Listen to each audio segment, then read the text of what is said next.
Economists tell us, spend the money, invest the money for those who need it the most, because they will spend it. It will be a stimulus, or at least a stabilization and that's a good thing. The argument is over how much is appropriate at this particular juncture as we struggle to get the economy back. According to state officials in Connecticut, healthcare workers, grocery store employees, and private sector employees who staffed vital services during the first 2 years of the crisis can begin applying for up to $1,000. It won't be clear until early October where the applicants will receive as much as $1,000, and that's because legislators and the governor, Ned Lamont, allocated just $30 million for the program. He said that Connecticut's essential workers have gone above and beyond during the crisis to keep the state running and safe. The new premium pay program is another way for us to return the favor, for these funds are truly meaningful. Every essential worker needs to know that they're available. To be eligible, an applicant must have worked between March 10th and May 7th of 2022 in one of these occupations that the state has listed. Some of the frontline workers in these categories include healthcare personnel. Eligible applicants must earn at least. Some of the frontline workers in these categories include healthcare personnel, food and agricultural workers, grocery store staff, and public transit workers. Applicants must earn less than $150,000 per year and cannot be employed by a federal or state entity. Full-time workers who earn less than $100,000 can apply for a $1,000 grant. Those earning more than $100,000 but less than $150,000 are eligible for grants on a sliding scale, ranging as low as $200. Part-timers working less than 30 hours a week can apply for a $500 grant. The application period will run until October 1st, and the goal is to process requests within a 60-day window. And for the company of Lowe's, the CEO said that in recognition of high inflation, we're providing $55 million in bonuses to our hourly frontline associates this quarter. And though there has been a slight decrease in gas and travel costs, recently the impacts of inflation are still affecting Americans, making it tougher for families to afford groceries and other essential goods.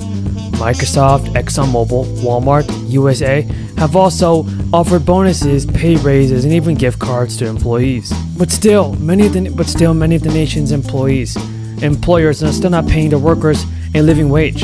The company website states that Lowe's employs around 300,000 associates, but it is not specified how much money each worker will receive and over what time period. The White House and administration and Democrats up on Capitol Hill. Earlier today, both the Speaker of the House, Nancy Pelosi, and the Senate Republican leader, the Senate Majority Leader, Mitch McConnell, were on CNBC, and they explained really the fundamental philosophical dilemma here, which is all about how much is the U.S. government going to spend. Here's what they said. Back on its feet and get the country in a place where it can sustain itself until we get a vaccine.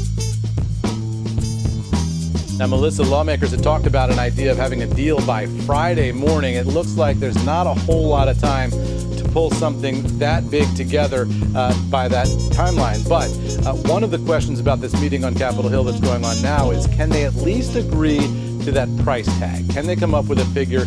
Republicans have been around $1 trillion. Democrats have been $3 trillion or higher. Can they agree on a compromise figure? Can they just simply call it $2 trillion and start negotiating about what's going to be in there? That might be something that's doable this hour, but we'll wait and see what they say when they come out of those closed doors. That Friday deadline is tomorrow Friday, right, Eamon? Not next Friday, not the following. It's tomorrow Friday. Right. And then the Senate goes on a scheduled recess. Right. So the idea that they're going to have something by tomorrow is looking increasingly far-fetched, I think you could say. And the Senate would still go to recess? Yeah, look, there's a possibility. Tonight, money is on the way to millions of Californians to help ease the pain of inflation. The stimulus payments are part of the state budget deal just announced last night. The checks are designed as tax refunds. Families could receive up to $1,050 through direct deposits and debit cards. APIX5's Lauren Toms breaks down how it works and spoke to Bay Area families about whether it will actually help. Barring a refining disruption, I'm hopeful we can get to $3.49 between Halloween and Thanksgiving. He also added that there's an outside chance the national average reaches a low of $3.29. There's no major hurricane in the Gulf Coast or more refinery outages. However, analysts also warned the decline could slow temporarily and even turn higher in some areas like California and the Midwest. Prices were already rising recently in those areas as well. The least expensive states for gas are in the South. Drivers are paying an average of $3.26 for a gallon of gas in Texas and Arkansas, and some states continue to see much higher prices like California, where the average is $5.26 a gallon, and Nevada at $4.84. The U.S. exported nearly 10 million barrels of oil and refined products last week, according to the U.S. Energy Information Administration. Exports of gas totaled 1 million barrels a day for the week. Everybody, Joe Biden's new Inflation Act is now offering up to $14,000 in additional financial assistance to many low-income families. There are over 70 Democratic lawmakers that are urging Congress to step up to the plate and pass legislation that would actually prevent a government shutdown.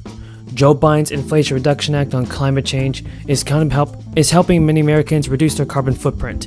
A key element in that push is offering up to $14,000 in rebates and tax credits for people to make their homes more energy efficient.